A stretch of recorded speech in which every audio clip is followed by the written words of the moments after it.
Hello and welcome to the Olfactive Melbourne Podcast. I'm your host, Trent Stokes. And I'm Robyn Stokes. We're a husband and wife team that are passionate about perfume, and we're on a journey to better understand and explore the art of perfumery. We're very excited to have you all along on our olfactive adventure with us. Today, we're recording here in Melbourne, Australia, and we'd like to acknowledge the traditional custodians of the land on which we're recording. They are the Wurundjeri people of the Kulin Nation. We pay our respects to their elders, past and present, and extend that respect to all Aboriginal and Torres Strait Islander people listening to the recording today. And it is certainly fantastic to be back at the wonderful Bulldog Studios here in Windsor. Now, for those new to the show, we interview the visionaries behind some absolutely amazing and innovative brands. From the founders to the perfumers and on to the creatives who take us on a journey through a fragrance that best represents their brand. Now, the podcast is wrapped around a masterclass in which we invite our guest to take us through each stage of their perfume, from the opening to the heart and through to the base, where we unpack the individual notes and explore some of the unusual facets of the perfume. Now, we do this for a couple of different reasons. One, we want to better understand the fragrance that the perfumer has brought on, but we also want to be able to better identify notes in perfumery in general. That helps us to connect with perfume on a slightly deeper level and helps us make a bit more of an informed decision as to which perfumes we ultimately purchase and wear. Now, the masterclass does unfold in real time. That means that there is a bit of time in between our opening and our heart and our base, and this is known as the dry down. During the dry down, we dive into the journey of the perfumer, we get an understanding of the brand, their vision, their mission, their values, and we also take some time to explore some of the other perfumes within the range. So the podcast is designed to be both educational and entertaining. So please sit back, relax, and tune in, and be sure to like and subscribe for future episodes. Today, we're very excited to have with us Ali Erkekli, the founder and perfumer of Anka Kus Parfum. Anka Kus is well known for its bold, eclectic perfumes that are inspired by history, travel, art, culture, and so much more. Ali, it's fantastic to have you with us. Welcome to the show. Thank you. It's my pleasure. So, Ali, just to kick off the show, if you could give us a very high-level overview of Anka Kus, what does it mean, the name, and how long have you been around and where you're based? I'm based in northern Melbourne, in the northern suburbs in Thomastown. I did a bit of a soft launch in late, it was December 2019, and 2020 was more so the real launch date, proper launch date. Anka Kus, it's a Turkish word. It's a translation of Phoenix from the Flames. It's very symbolic for me. It, as a logo, we can get into the story if you like, but it's autobiographical in a way. Like I see myself as the Phoenix that after all the trials and tribulations of having a previous brand, a bit of a liberation and a bit of a comeback story. Fantastic. We might we'll explore that a little bit more later in the show. I think says that there's a fair bit there, and it might give us a little bit of a clue as to why you've brought a particular fragrance on with you today. So we do have people who are listening rather than watching. So for those people who are listening, what fragrance have you brought in today, and why have you decided to bring that fragrance in to showcase? Brought in This Ember. It's pretty much the flagship of the brand. The logo and the theme, it's all incorporated. It's about the Phoenix itself, the life cycle of the Phoenix. Originally, this was meant to be Volume 1, the very first release. And at the time, I wasn't happy with the prototypes that I created. And so, because I knew it was going to be such an important fragrance for the brand, I wanted to get it right. I wanted to fall in love with it. So, yeah, I wasn't happy. So I put it on the back burner and it ended up being volume 10. Volume 10. All right. So, Took about 3 years to be happy with it. fantastic. Well, that means that people who get to wear this get something that really is quite magnificent. Thank you. Mm. So should we apply it to our skin? Yeah, absolutely. Yep. Okay. So what we're going to do is we're going to apply the fragrance directly to our skin, but we're also going to be applying the fragrance to some blotters, just so that we can get a really well-rounded experience of the fragrance, because there are different factors that can affect the wearing experience. So Ali, just before we go through the scent experience of This Ember, it's probably worth explaining the story of the things for people who might not be aware of it. So there is a very deep story attached to the Phoenix, and we don't have time to go into that too much today, but there is a life cycle around the Phoenix. So the Phoenix builds a nest. So it's a mythical bird.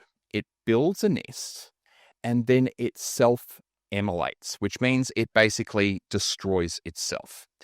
And then once it's destroyed itself, it rises again from those ashes to exist again. So it goes through these 3 distinct sort of stages of life, and it continues to do that in an infinite sort of loop. But I guess the reason why someone might associate themselves with the Phoenix is that whole idea of rising from the ashes, overcoming adversity, and really stepping up to take that challenge on again, rather than sort of just fading away and staying self-immolated. Would that be a good sort of explanation of the journey of the Phoenix? Absolutely. I see it as a rebirth. So, yeah. Absolutely. It's a great way to put it. It's a death and it's a rebirth, and then going through that cycle. Transformation. Yeah. Fantastic. So we've got the fragrance on. It is hitting me straight away, right? It is very, very fragrant. And I want to get stuck into smelling it straight away, but this is an educational podcast. So I just want to take a moment just for our listeners and our viewers just to explain the structure of perfume in general. So in perfumery, it's generally constructed in a perfume pyramid. So when you think about the shape of a pyramid, we've got our opening notes sitting right at the very top. Now, those opening notes are generally made up of lighter, more volatile aroma molecules. What that means is that those molecules surface in the fragrance early. They give us an initial impression of what the fragrance is all about, and then they dissipate, making way for the heart notes. The heart notes sit right in the middle of that pyramid, and the heart notes really start to communicate what the fragrance is all about. It's called the heart for a reason. It really communicates what the beating heart of that fragrance is all about, sort of the DNA of the fragrance. This is where our perfumer starts to communicate, hey, this is what the story of this fragrance is. And then those notes will eventually make way to our base notes. The base notes sit at the very bottom, as indicated by the base, and they're made of the heaviest aroma molecules, and they tend to linger for the longest. So when you get real longevity out of a fragrance for a couple of hours or many, many, many hours, that's because of those molecules that are sitting in the base there. So that is traditional construction. However, sometimes we get something a little bit special, and we find that there is a fragrance or a perfumer that is brave enough to actually smash that perfume pyramid and do something a little bit different.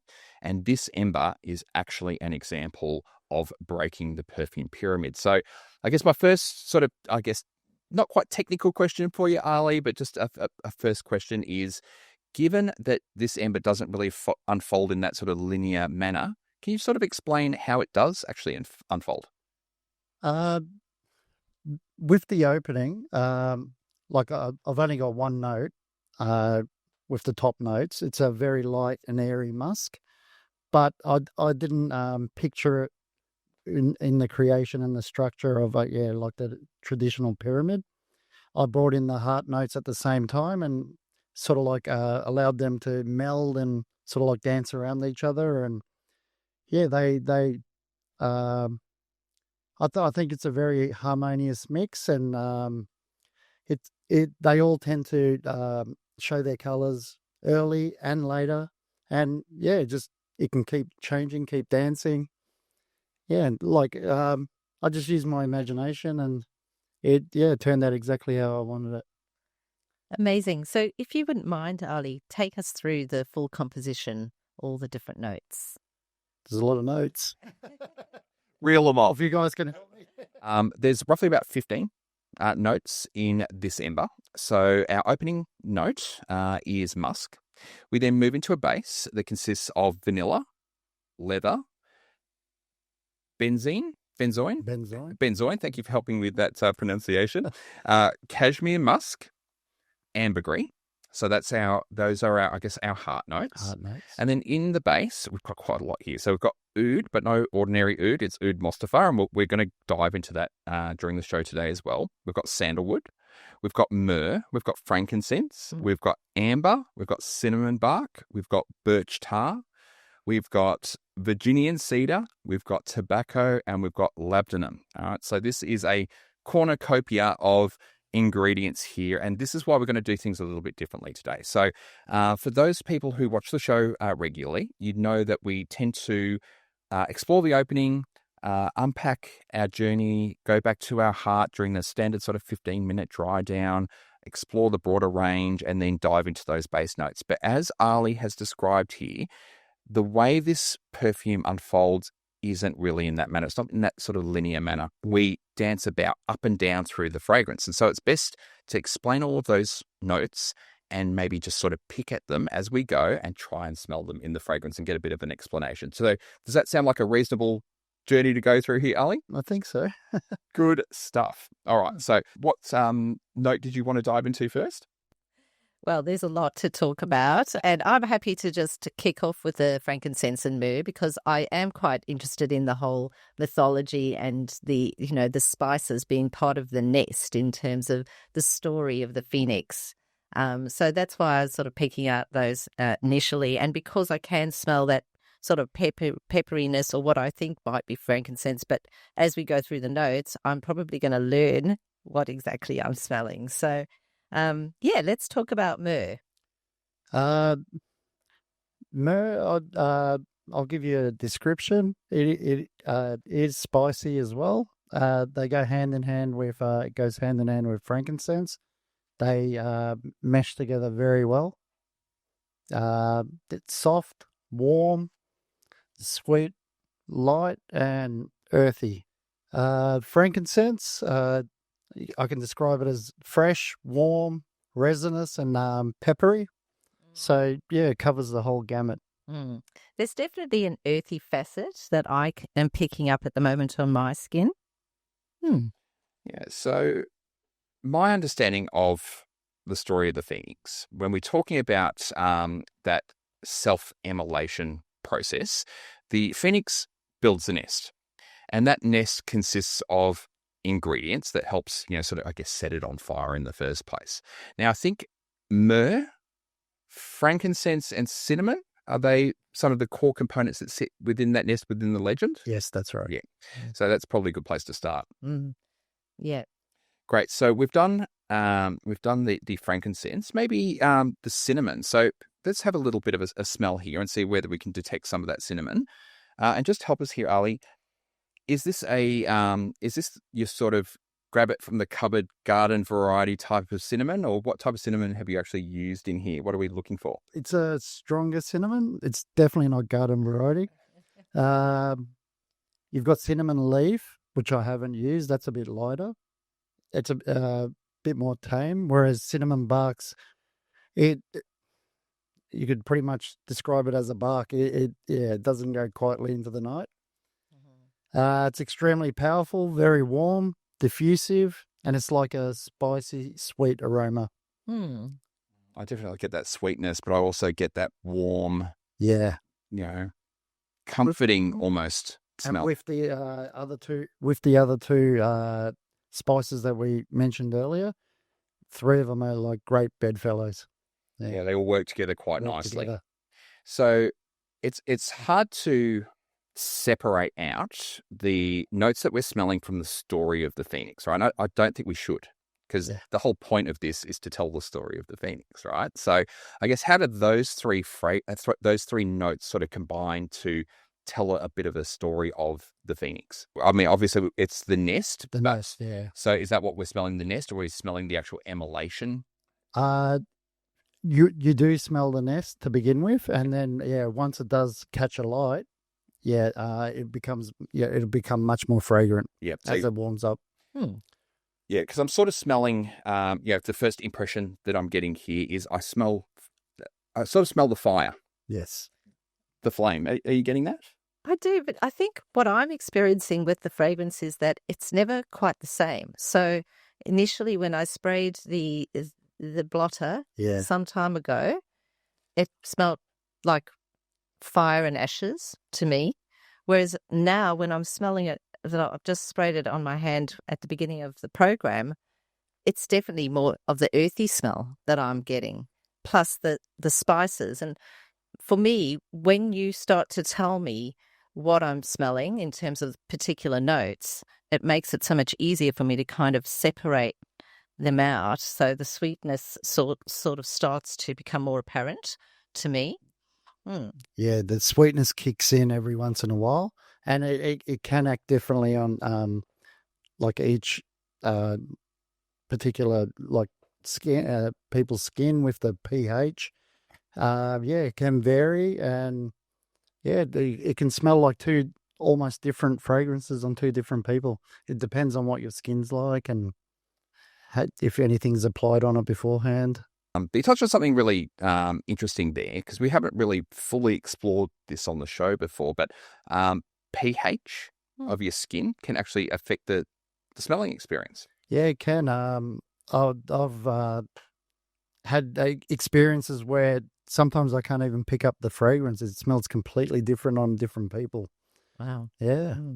I'd also heard that sort of the microbiome on your skin can also have a little bit of an impact on the fragrance as well. So I suppose that's that's the skin contact and your individual skin. Yes. Yeah. Fantastic. So a note that I am very interested to explore here is the opening note, which is musk. I guess it's traditionally an animal product, and so what we tend to see a lot of when we're exploring fragrances is this word sort of vegan musk. What type of musk have you used in your fragrance here? All of my musks are synthetic. Yeah, I haven't used any naturals. Yeah. I suppose, is that something that's is that because is there a rule that IFRA have in regards to using like a natural musk, or is that just a choice that you've made as a perfumer? It's a choice, but I suppose it's a bit of future proofing as well. Yeah, it's. I'm not sure if it's actually illegal. I think it is. You're not supposed to use it, prohibited. But people like artisanal perfumers around the world still use it in like limited editions and whatnot. So, but down the track, it will get stricter, I think. So it might depend where in the world you are as to what sort of laws that are in place there. Sure. But it's an interesting note because it does come from an animal. Now, I don't know what the extraction process is from musk. I don't know that I think we know. I think is it the sacs on the upper part of the body and the neck, I think, or some gland. Yeah, so something that sort of sends the pheromones out to sort of communicate. That would make a bit of sense. Maybe we might need to do a bit of research after the show and sort of find out. But it's sort of like these, like a sack, and they chop it off, and you can sort of like macerate it and whatnot and extract. I suppose this is why synthetics are important, aren't they? Because you want to be able to express a note like musk because it brings so much to this fragrance, but it's got to be ethical at the same time. Definitely. Absolutely. So with musk, I have heard recently that sometimes people use musk to describe anything that they can't figure out what it smells like. I've heard that happen. Yeah. There's a hell of a lot of musks. Like, it's a smorgasbord. Yeah, like it's for a perfumer. Yeah, it's like a treasure trove. You can just go for it, and there's so many available. Each acts differently. You can splice together a few musks, and it helps like build a chain. It can also help bind together with some of the other ingredients, and Okay. it can help it act differently. Mm-hmm. Yeah, I think this is sort of my first impression because we're pretty early into the fragrance. We've only spread it out, 10 minutes ago. And the very first impression that I get from this fragrance is sweet. But that's how it interacts on my skin, right? So, and I think, how's your experience? Are you getting a sweetness on your skin? Mine starts sweet usually. Sometimes a bit spicy, but usually sweet. Mine goes I feel like a bit more dry. Okay.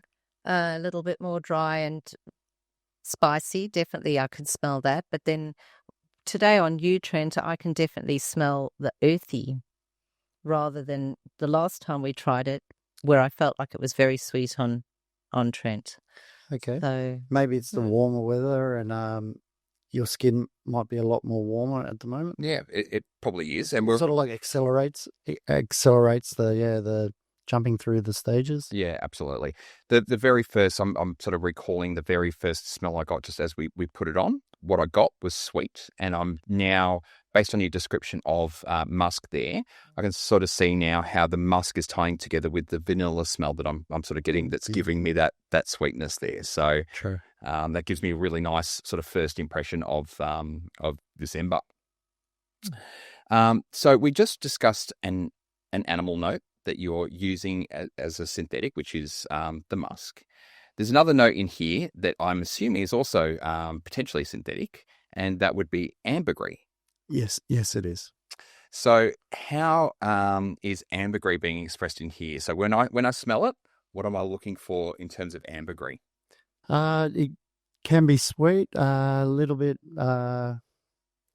oceanic, salty, very airy. It can lift the fragrance really well. If I don't know if you can picture it, like some of the notes shooting upwards. That's the way I picture it. Like it just makes it a lot more airy. Even though it's like synthetic ambergris, it works so well with so many other notes. Like it's a versatile performer. Yeah. I think it's also one of those notes that is regulated, and I don't think you can actually use real ambergris. In Australia, I think it is restricted. I think so. Yeah. Yeah. So you have to use a synthetic form. We have spoken to guests about ambergris before, and our understanding is that ambergris is actually really well researched. It's really well developed, and the synthetic form of ambergris is actually excellent in terms of how it matches that original smell. So always interesting when you've got such a well blended fragrance like this to be able to pick those out. And that description that you just gave us, particularly you said the word oceanic. As soon as you said that, then I started to grab it. But it wasn't until you gave me that sort of descriptor that I was able to really sort of separate that note. So great description. Yeah, thanks. And maybe with such heavy bases, if you're not told about it, you may not pick it up because it can hide in the background a little bit. I have heard before, though, that it does elevate and lift the other notes. So it obviously does a great job of that. It does, yeah. It's great, very versatile to use as a perfumer. Like very user-friendly and definitely one that I use a lot. Like putting salt on food, I think. True. Enhances everything. So another note in here that I am really intrigued about, because I just don't experience this in my everyday life, is birch tar. So I guess I can't really recall what this smells like because I haven't really encountered, I guess, the raw ingredient before. And so I'd love to get from you just a bit of an explanation as to like what is birch tar and what does it smell like to the best that you can describe it. Okay. Some call it, I think it's from cade oil. That's another name for it. Birch tar is like how could I best describe it? Like a campfire. Sort of like the remnants of a campfire. Smoky, a little bit woody, earthy, ashy. It's good to know because, as we said, we smell the ashy, and I actually thought that it was frankincense. So it could be a blend, It could be a right? blend, yeah. But not knowing what birch tar smelled like at all, it's good to know that that's also got that smoky smell and earthy, like ashy. Ashy, yeah, it's smoky, almost like the end of a campfire as it goes out. So before we explore the base, because there's a lot of notes in the base, and I actually want to spend a bit of time unpacking the base, I'd like to maybe just sort of pause for a moment, because I'm really interested in your story, Ali. So tell me, how did you get interested in perfume in the first place? It was actually by chance, roughly around 2015, 2016. I ended up meeting a guy that ended up being my business partner. His name's Rasi Fort. I'm not sure if everyone's heard of him. And then he thought I'd be he loved my creativity, and he asked me about if I would be interested in sort of like dabbling with some essential oils with him and whatnot, and push on and try to like launch a brand one day. I had no idea about perfume. I didn't even know you could make it at home. My knowledge of perfume at that time was probably like a Calvin Klein 1 or some crap like that. Good description.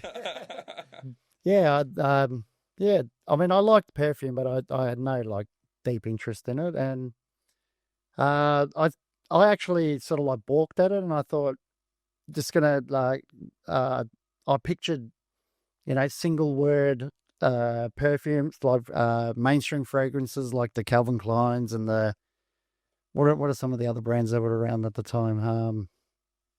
Davidoff. Yeah, Davidoff. Water, Cool Water's a classic as well.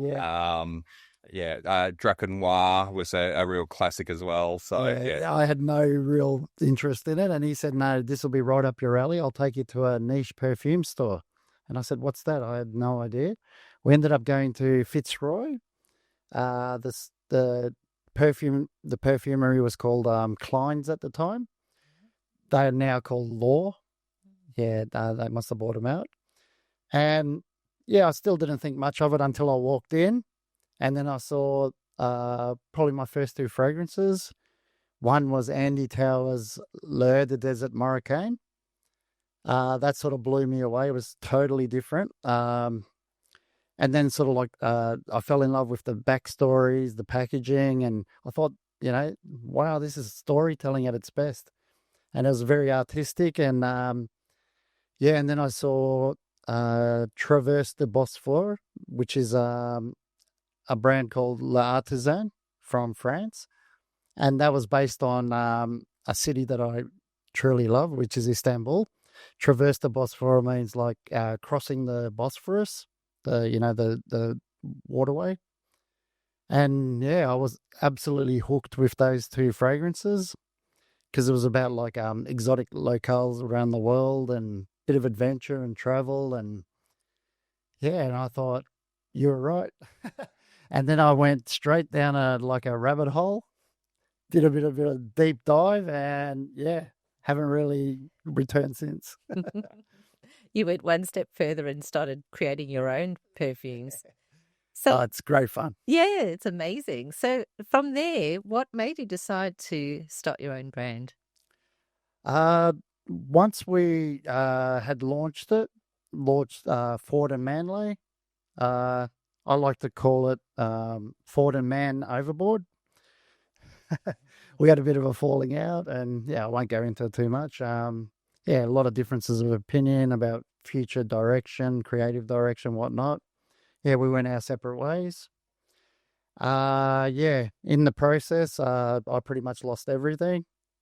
There would have had to be a legal battle and whatnot, and I had all my money plowed into the original brand, and yeah, I thought it's probably a bit of a poker play on their behalf, but yeah, they ended up inheriting the brand, and yeah, I was had a bit of a hiatus for about a year or two and regrouped, built up a bit of money, and it was a rebirth. I thought I need to have a I need to choose a very symbolic logo, and by chance or serendipity, yeah, the Phoenix was sort of like handed to me by another perfumer friend, suggested it. Wow. Yeah. Yep. And yeah, I jumped on it, loved it, and became it. Anka Kus was born, which is all about the Phoenix. And this is why This Ember is just such a great one to bring in, because you're telling your story through this perfume. And I think this is where, for those people who might be a little bit new to perfume, this difference between sort of those mainstream brands and niche perfume is often the story. And this is why we were really excited to bring you onto the show, Ali, because what you express through your perfumes, not just this, and we will get into some of the broader range. We can't get into everything today because you've got quite an immense collection, but you are communicating a very clear story. And so I guess, what is the importance of storytelling in terms of how you go about the creation process? It's usually pretty much everything. Yeah. Sometimes I do, on occasion, create the fragrance first, and then choose maybe like a backstory that suits it quite well. But I prefer doing it the other way, having the story, having the theme, and then it helps me get inspired, even in a bigger way, to create something hopefully spectacular. And yeah, I prefer it the other way, having the theme first. Yeah. And that sparks that sort of creative process. Absolutely. Yeah, I think we're going to get a few examples of this as we explore some of the broader range a little bit later. But I guess it might be time to dive back into those base notes. Yep, sounds great. Let's do it. So we've got vanilla, leather, benzoin there. Benzoin's a little bit sweet. Yeah, it's a nice binder as well. Again, one of my favorite notes in Perfumery. And listen, I know I say this probably every show that this note's my favorite, and that's my note's my favorite. But oud. Oud is such a versatile, amazing note that can be expressed in so many different ways. I've smelt all forms of oud. They can smell animalic. They can smell sweet. It really depends on what facet that you sort of unpack here. But this is no ordinary oud here, Ali. What kind of oud is it?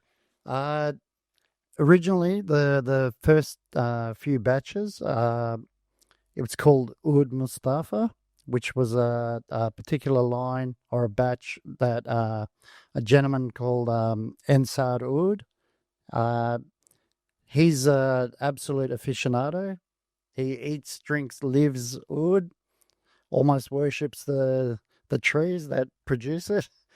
And yeah, like you can just tell with the quality. I think it's one of the best brands out there for pure oud. And yeah, no expense spared. It's an incredible ingredient. In pure form, even it's not very barnyardy, not too skanky. It's just absolute heaven. Like even if you dab the raw form on your skin. Yeah, which quite often happens, particularly in the Arabic world. So that's right. Oud in Muslim culture, but just in Arabic culture, is sacred. So it's burnt in every mosque. It's often used just in its raw form. It's sort of burnt as an incense, and it can fragrance clothes. Yeah, they call that bukhur. Bukhur. Which I have never heard that description before, so that's fantastic. Another thing that we can learn about. Yeah, that smells beautiful if you get top quality. Yeah. Somewhere we're dying to go to the Middle East. We would love to. There's also like an oil form that I've experienced before, which is an attar that you roll straight onto your skin, or you dab straight onto your skin, which also can be sacred as well. And oud is quite expensive, right? Now there can be a spectrum, I guess, of how much you spend on this, going from like a synthetic form to maybe a farmed form, although this stuff is not easy to farm. But there are woods there that are far more expensive than gold or any sort of precious metal. Some of it goes for sometimes millions of dollars per ounce, which is quite incredible. So I guess next question is, what is wood? I think you summed it up perfectly. I'll handball a bit there. So I guess, yes, I have had some experience with wood. So it's the resinous heart of a tree that has been infected with a fungus. It happens in nature. So quite often it is an insect that might burrow into a tree, creating a bit of a hole inside of the tree that lets this fungus inside. But it's random. So this doesn't happen to every one of these trees that are out there.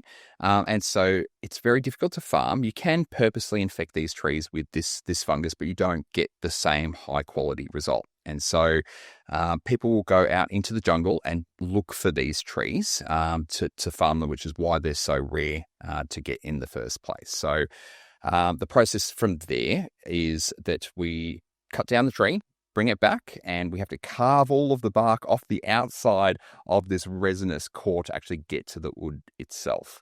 And the way that wood smells really depends on where that tree is located. So we can have it located in Laos versus having it in, I guess, what's another location you might find it at? Vietnam. Vietnam, yeah, absolutely. Indonesia. All over the sort of the subcontinent, right? So, and each one of those woods smells a little bit different, or sometimes drastically different. Yeah. So it's a really amazing ingredient. And if you haven't got your nose on wood, do yourself a favor, go out and smell something. A great way to start is start with this ember and have a bit of a smell. So True. Seeing that we have waffled on a bit about wood, let's try and smell the wood inside of this ember. So again, I'm just going to have a smell on my skin here. And I'm also going to have a smell on our blotter, which we sprayed out probably now 3.5 hours ago.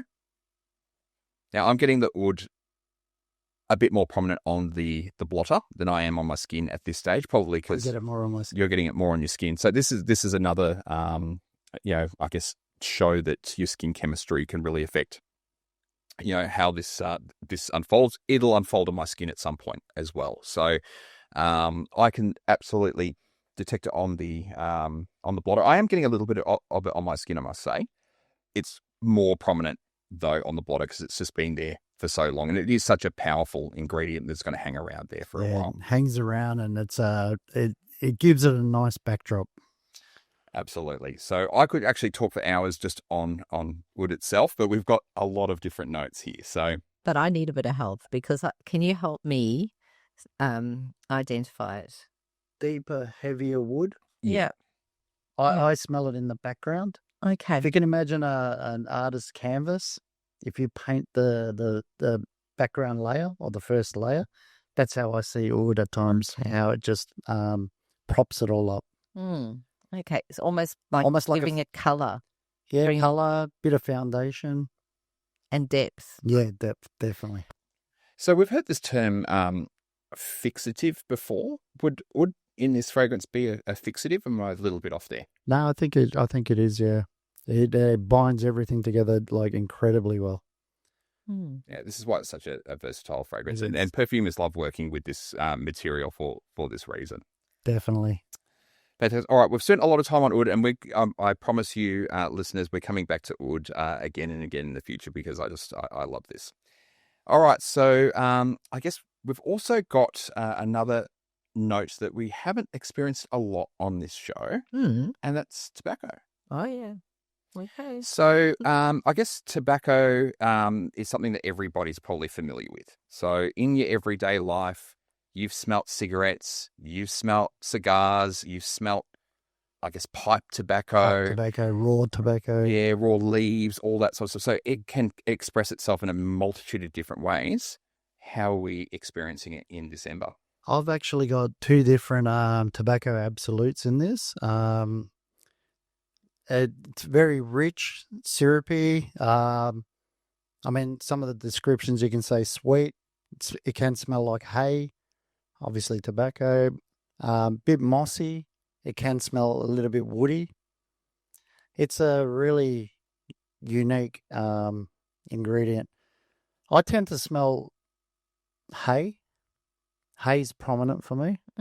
Sort of like this sweety sour almost, like a, I'm not sure you can call it. It's definitely evolving on my skin. Yeah, I love tobacco. Yeah, the on skin, yeah. It's beautiful.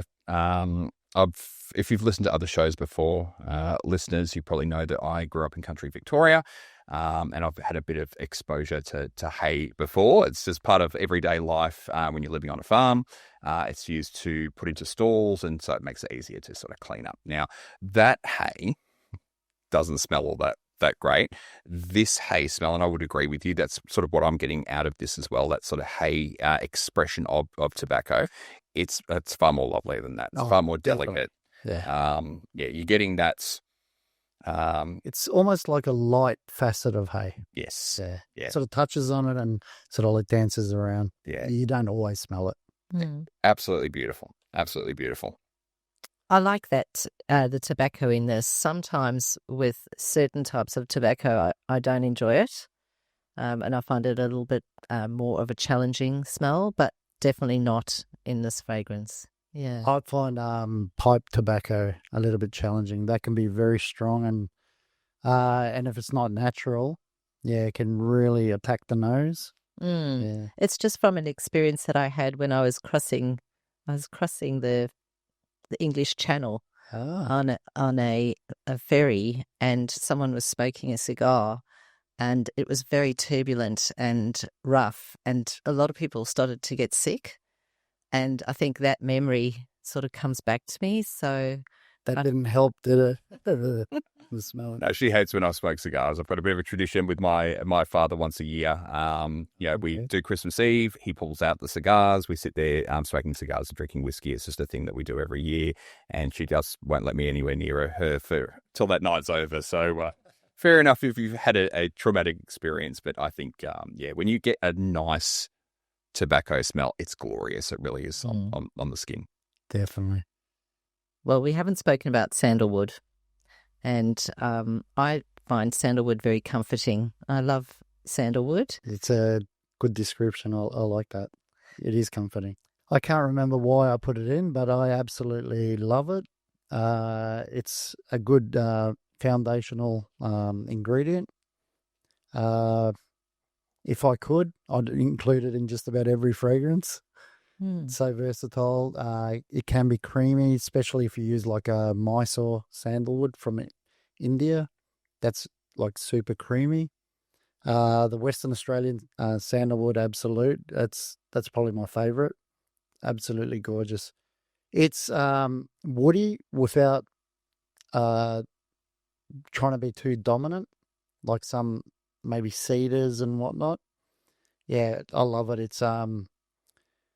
It's harmonious. Like the woody smell is very harmonious, and it can change. It's not just a linear note.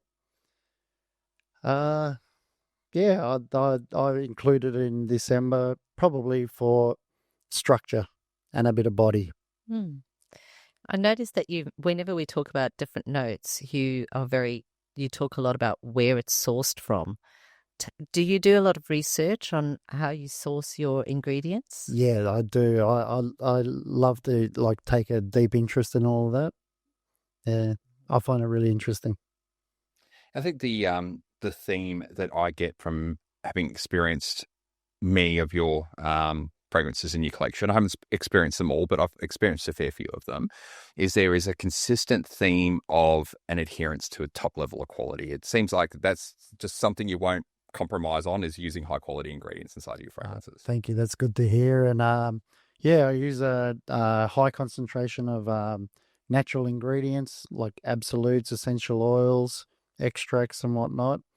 And I think the proof is in the pudding. The results are, you can turn heads.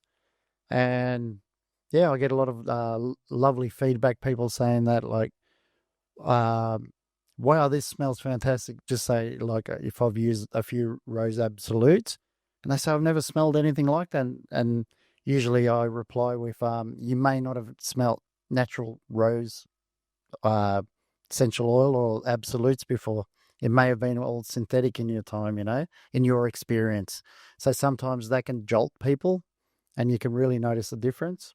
Yeah, I definitely don't skimp on the quality and the concentration of naturals. I love it. You're getting a lot of bang for your buck with your fragrances for sure.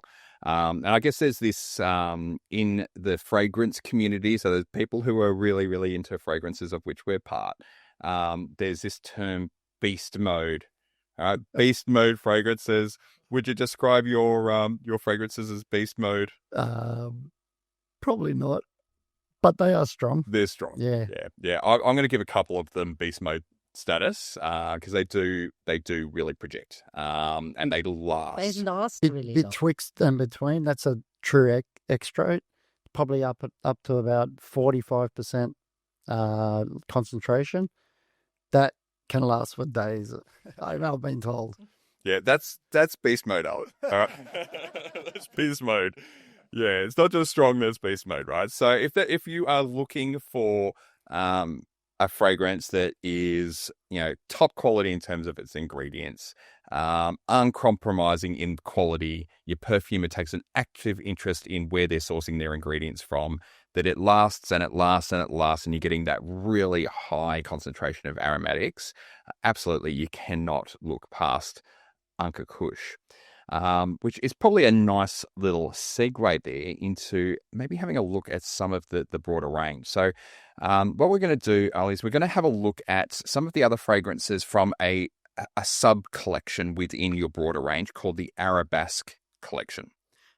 Yep. That's based on the styles and stylings of what the people in the Middle East and just say Saudi Arabia in general would absolutely love. There's music called Arabesque, and that's what I wanted to call that particular collection. They tend to be the heavier, more richer fragrances with like some of the highest concentrations in the collection. Fantastic. All right, let's explore some of the Arabesque collection. So This Ember is part of that collection. So if you do jump onto Ali's website, and we'll put that on the screen a little bit later, you will see This Ember within the Arabesque collection. But which one are we going to look at first? I think the best entry would be to move on to Jezebel. Jezebel. I love the name. All right, so just while you're spraying it out for us, Ali, why the name Jezebel? It's based on the I'd say infamous character in history, biblical times. Very volatile story. If you know the story. What I do know, Ali, is my grandmother used to refer to untoward women as Jezebels. Is that in air quotes? Air quotes as Jezebels, right? So I guess we'll let our viewers do a little bit of research on the story, but this is story driven, right? So it is a bit of a volatile story. Yes. Wow. This really jumps out to me. So tell me, what notes are we experiencing here in Jezebel? You've got the opening of something a little bit different, pear and chocolate. So you get a nice balanced and sweet opening. That's beautiful. I love that. Thanks. Yummy, isn't it? It's yummy, yummy. It's sort of unexpected, I think, and a lot of people tell me that, but as an opening. Making this, I tried to follow what her character in history has been described as. She used wiliness. She was very seductive, alluring. She used her good looks to gain means and influence. And I tried to follow that with the fragrance structure, where there's a bit of a sting to the tail. It is very sweet and it can lure you in. I think it's pretty alluring and seductive and sensual. And then as you think you've summed up the or you've worked out pretty much the whole structure of the perfume, I've ended up having some of the base notes and the combinations completely change it up, which is, I was trying to make it symbolic and like an homage to Jezebel herself, who was multi-dimensional, and every time some of the people in history back then thought they had summed her up, she always had a twist of the tail. Another little surprise just around the corner. Yeah. Never underestimate her. I'm going to have to spray this on my other hand so that I could explore that end. I could see she's a massive fan already. So fantastic. So would you consider, given that we've got that chocolatey pear opening, would you consider this a gourmand? It starts off pretending it's a gourmand, but I made sure that it's swerved heavily away. It's sort of like a bit of a trick play. You know what I mean? Yeah, it's a bit of a costume before you actually reveal the real character underneath. It's that twist. Is that a masquerade ball? Yeah, like a masquerade ball. So when would you consider this to be sort of seasonally appropriate? And I'm just going to say, I know putting perfumes into boxes is not the best thing to do, but just to give a bit of guidance to people who are listening. It works well most of the year. In summer, it can get a tiny bit cloying, a bit strong depending on your skin. In the cooler months, I think it absolutely, it works a treat. Yeah, okay. So we've got an autumn, winter, probably goes into spring. Once we get into the real heat, though, might be a little bit much. Maybe, yeah. It depends on evening. Cool evening. Cool it. evening. Yeah. It smells like a bit of a date night one, doesn't it? It's lovely. And after date night. The happy night. If you play your cards right. Fantastic. All right. So, Ali, which one should we explore next? That's called Ismail Effendi, the Rose Bandit. Oh, okay. That's based on a historical character as well. I'll explain who he is. That wasn't initially intended to be in the range, like in the collection. But I can't remember when or where I read about the story about Ismail himself. But once I read the story, I found it so quirky and left field that I immediately started making the fragrance to honor him, and then I just squeezed it straight into the priority list. Wow. He jumped the queue. This is a rose bomb. Love rose. I think I said last year. I know I keep saying every note is my favorite note in Perfumery because, let's be honest, if you like perfume, you love different notes. But I love rose, particularly in summer. It works really, really well with my skin, so I'm a big rose fan. Smells like there's more than one rose going on in here, though. Yes, it's got 4 different rose absolutes, rose naturals. Well, I wanted to lace together so many rich roses because, to epitomize the Rose Bandit himself. And I'll give you a bit of a tidbit on the story. This man was around in I think it was in the 1890s, a Turkish man. He was visiting Bulgaria at the time. I'm not sure if it was a post or if it was just like a visit, but he fell in love with I think they call it Kazanluk or Kuzunluk, the area. It's a valley known as the Rose Valley in Bulgaria. He absolutely loved the roses, and unbeknownst to the rose cultivators, harvesters there, he ended up stealing.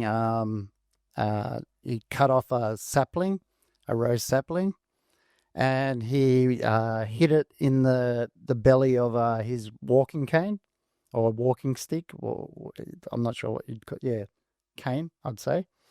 And took it back to Turkey. And if you know about the Turkish rose in an area called Isparta, that's sort of like middle to southern Turkey. His sapling is now like a multi-million-dollar rose, what would you call it?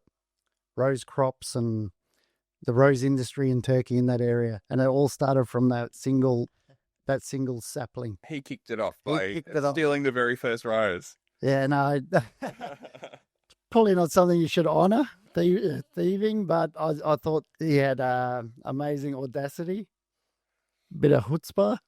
Good on him. Yeah. Good on him. And that's amazing. Yeah, I couldn't believe the story. That's why I had to sort of like I allowed him to jump the queue. Yeah, I mean, the Turkish rose is one of the most famous roses in the world now. So isn't that quite an amazing story for how it's been Beautiful. kicked off? Yeah, the single sapling. Absolutely. This is why I love Turkish delight so much, because I love that Turkish rose. It's it's one of my favorite desserts. I'm trying to watch what I'm eating at the moment, but when I do, it's definitely Turkish delight. Beautiful. It's very gorgeous. Awesome. So I love the story. Yeah. just before we move on from it, I guess I think this is pretty versatile, this fragrance, in terms of all season, but I guess what are your thoughts in terms of seasonality? I agree. I've smelt this on my skin as well in summer, and it works really well. Yeah. Yeah, it's a little bit more versatile than Jezebel. Yeah, this works, I guess, any time of year. I think that's maybe the nature of rose, although I have smelt some roses that might only be good in summer or only good in winter, but this is very versatile. It's probably just the sheer number of different roses that you've used here. It's multifaceted. Yep, and I'm not sure if many know, but there's a natural Australian rose in this composition as well. It's a lot sharper, lighter. I think it gives it a little bit of a different twist, a little bit of a different facet to the rest of the roses in there. Yeah. I think rose bomb is a good way to sort of describe it there, isn't it? It's just, you're really getting hit with rose, but it's really just well-rounded, well-blended, very versatile. Yes, it's quite unique for a rose as well, to my nose. You may be picking up a unique note. Yeah. So we've got oregano. Oh, no. That's the one that usually catches people out because they're not expecting it. Yeah. Yeah, that gives it a little bit of a spicy overtone. Yeah. Undertone, sorry. Can you remember a fragrance that we've experienced with oregano? No. I can't think of one. I mean, well, now we have. There's not a lot in there, but I think it just gives it a gentle spice. Something unique, yeah. I would never have picked it, but now that you're showing me the notes, yeah. Just for those who are listening in the US, it's oregano. So we're saying oregano like a real Aussie here, but it's oregano, same thing. Is that like aluminum? I think it might be. So, that is a really interesting ingredient there. Good on you for picking that up. Fantastic. All right, which one should we move on to next? Betwixt and Between. Okay, we need the story. There's actually no real story to it. I just love the name. It's not one thing nor the other. Something a bit mysterious, enigmatic. With this one, I tried to break all the rules of how to structure like a perfume pyramid. I pretty much dismantled the pyramid and just went with the flow. Flying by the seat of my pants. So, just before you take us through some of the notes here, so we've got this ember that does break the pyramid. We've now got this fragrance that breaks it. Shatters it. This one shatters it. Smashes it out of the park, right? I guess why? Like, why do you like to sort of challenge that traditional structure? I mean, with this one, I had initially intended to not even follow the structure because there was a lot of different ingredients. There's a lot of what I call bells and whistles in this one. A lot of the magical ingredients, aroma chemicals that go well with some of the naturals in here. It's almost like a bit of smoke and mirrors with this one. Like there's a lot of tricks of the trade in this. I'm not sure if people can pick it up, but yeah, I think it's a little bit audacious. So yeah, I'd challenge myself with this, and I think it worked really well. So take us through the notes of Betwixt and Between. It does have a little bit of natural rose to begin with. It is light and it is in the background. Amber, musk, the mask rose. That's another absolute. Smoke, cashmere musk, leather, and some different woody notes. Yeah, it's, as much as you've like smashed the perfume pyramid here, it's just so well blended. Everything works really well. So as you're going through those notes, I know that they're there, but they don't just jump out by themselves. Yeah, makes sense. Absolutely. That's exactly what I wanted to do with the actual composition itself. I wanted it to be like a sweet, smoky, gently floral, like a blanket. I don't know if that makes sense. Yeah, it does. It does. This is why storytelling and descriptive words like this are so important in perfumery, because it becomes difficult to sort of understand what's going on here if you don't have some context. So I think it's a really good way to describe it. And I think that the name is just so appropriate for this, Betwixt and Between. It really is hard to pin it down. That's the way. I think that's what I'm struggling to do. Pin it, nail it down. I think that's the whole intention. Yeah. Okay. For me, you're kind of not meant to. Yeah, I can almost smell. It's not eucalyptus, but it's like something that's in that sort of the camphory. Oh, yeah. I think that's the cashmere musk. Okay. Yeah. Some call it cashmerean. Yeah, that's got a little bit of that. It's a good pick. Not everyone picks that. You're starting to develop a really good nose there. Fantastic, bro. So I guess we've described the way we're describing this is, it's difficult to pin down. It breaks the structure, but I don't want anybody to sort of think that this fragrance is unusual, because it's not unusual. It's different, but very wearable. This is something you could just grab and bang on and wear it to a business meeting. You could wear it on a date night. This is very versatile, despite being hard to pin down. Would you agree with that? And yes, and despite it being strong as well. Absolutely. Yeah, it is versatile. A lot of people love it. It's got a softness to it. Yeah. And because of a lot of those bells and whistles that I'm talking about, the tricks of the trade, sometimes when you don't notice it on your skin after a fair few hours, you might think that it's sort of like worn off, and then you'll all of a sudden cop your own, like a big, like a waft of Betwixt, and it's almost like it is rebirthed. Like it just comes back to life, and then everyone around you starts smelling it. It's really good. Yeah, it's a bit mysterious. Yeah, a bit of an exciting fragrance to wear. Yeah. Something that would be really cool, I think, to sort of wear to work, because what you get, when you first turn up to work, is something quite different to lunchtime, and then it circles back again. It does. Yeah. It revives itself. Really interesting fragrance. So it sort of shares a bit of DNA, I guess, with This Ember, not in terms of notes, but in terms of how it unfolds. Yeah, similar. So just to close out here, because what we haven't discussed with This Ember is the same thing with that sort of seasonality and appropriate wear. How would you sort of, not to pigeonhole it, but what would be seasonal appropriate for This Ember? I'd say similar to Jezebel, but it does still work very well in summer, in the hotter months.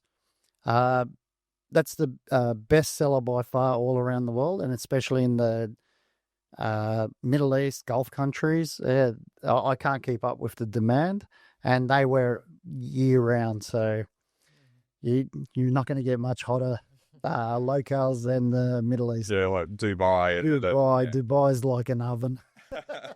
Yeah, your shoes can sort of melt when you step out onto the path. So, absolutely amazing set of fragrances, and we have not even touched the broader collection here. So, what we'll do at sort of the end of the show is we'll sort of tell our viewers how they can find you and sort of experience your fragrances. But before we do, perfumery as an art form is not the only art that you're involved with. So I believe that you also like to do actual physical artwork, so drawing. Yeah. Absolutely, yeah. Visual art. Ever since I was a kid, that was my first love, my first passion, and yeah, it still lingers.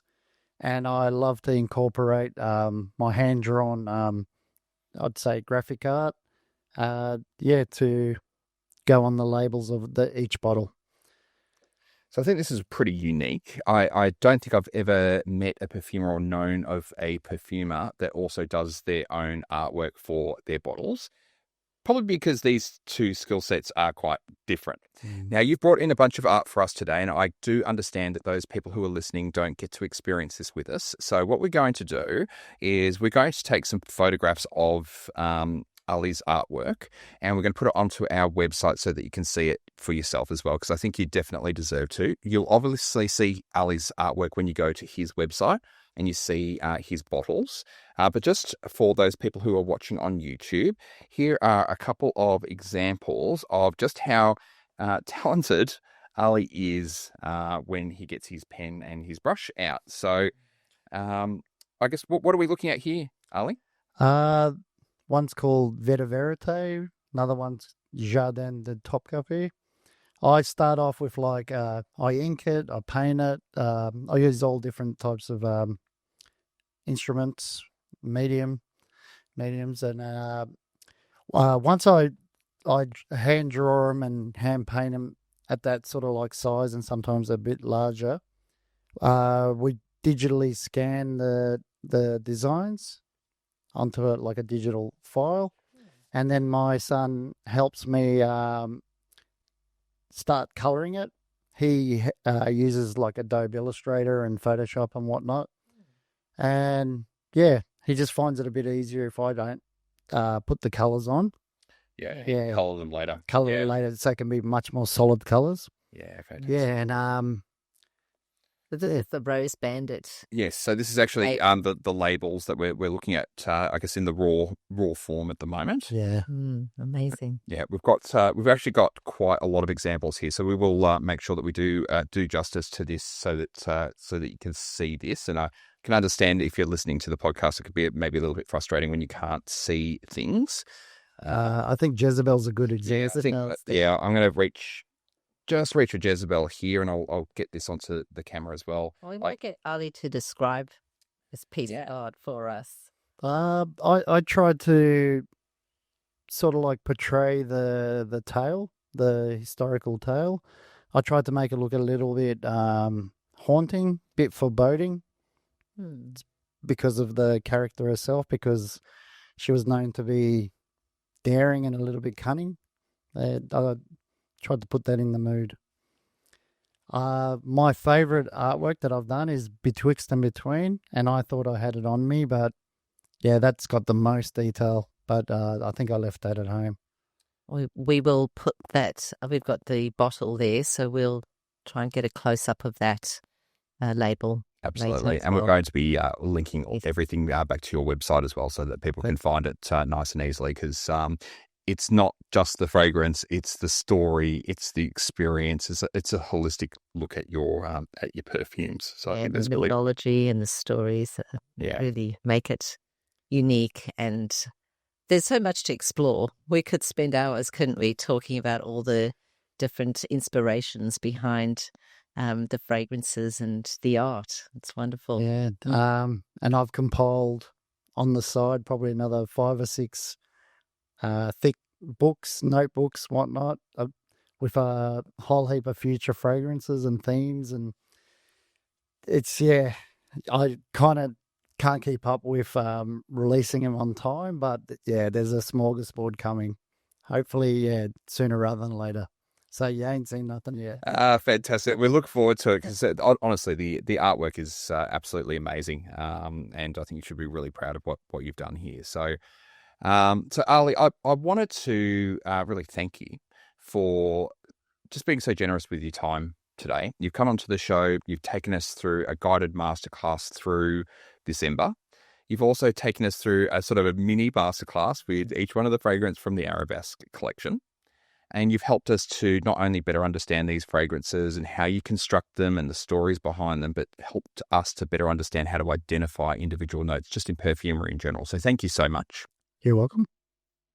Yeah, thank you from me too. I really enjoyed it. And I actually have really enjoyed exploring all 4 of these fragrances. They're so unique and unusual to me, and I really like them. Yeah, well done. Thank you.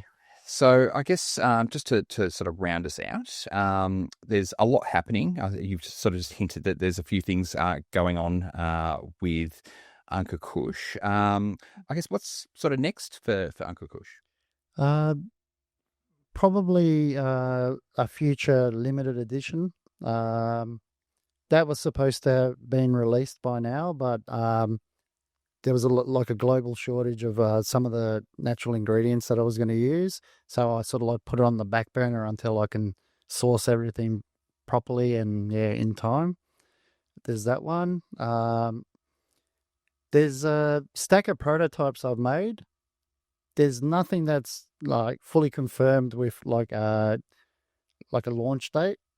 I still have to sort of like work out how I'm going to like place them priority wise. But once I do start releasing some, they tend to come in waves. So, yeah, hopefully before the end of the year, I'd say that there should be 2 or 3 new ones coming out, I reckon.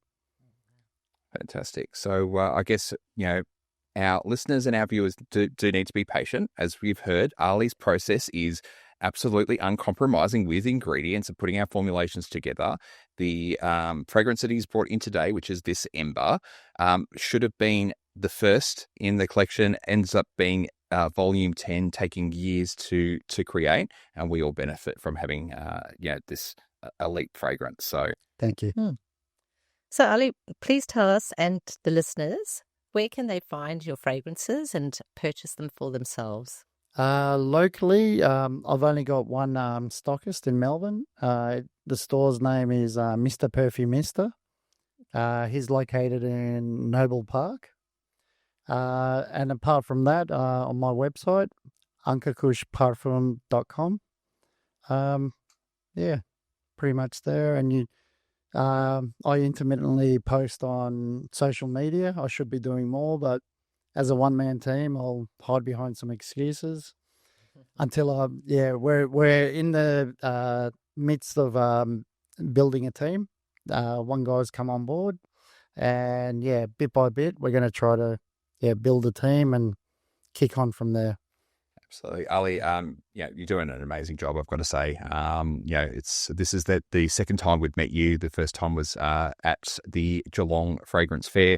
I'm sure that's not going to be the last fragrance fair that happens featuring you and some other fantastic Australian brands. Man, that was very enjoyable. We love that. Absolutely. We enjoyed it immensely as well, and we'll be at every single one as they unfold in the future. So just for the people who are watching via YouTube, we're going to have Anka Kus's website on the screen for you right now, just at the bottom of the screen. So you can copy that down. For those of you who are listening via Spotify or via Apple Music, we're going to embed Ali's website into the description just to make it nice and easy for you to go and visit the website. Now, what we would encourage you to do is to maybe purchase some samples so that you can experience the broader range. If you do get your hands on this Ember, and we highly recommend that you do, it's always worth coming back to this podcast and sort of experiencing that masterclass so you can really get the experience that we've just had today. What you'll also have on your screen right now is a copy of the QR code for Olfactive Melbourne. So that'll take you to the olfactive.com.au website, where we'll have a copy of this podcast, but we'll also feature some of Ali's work so that anybody who is listening who wasn't able to actually see the artwork will experience it as well. And of course, we'll link it back to Ali's website, also to the various different social media websites that Ali uses as well, so that you can keep up to date with all of the different updates that come through. And of course, when Ali releases a new perfume, you'll be the first to know through social media. Fantastic. Yeah. So thanks again, Ali. Can't tell you how much we've enjoyed the time with you.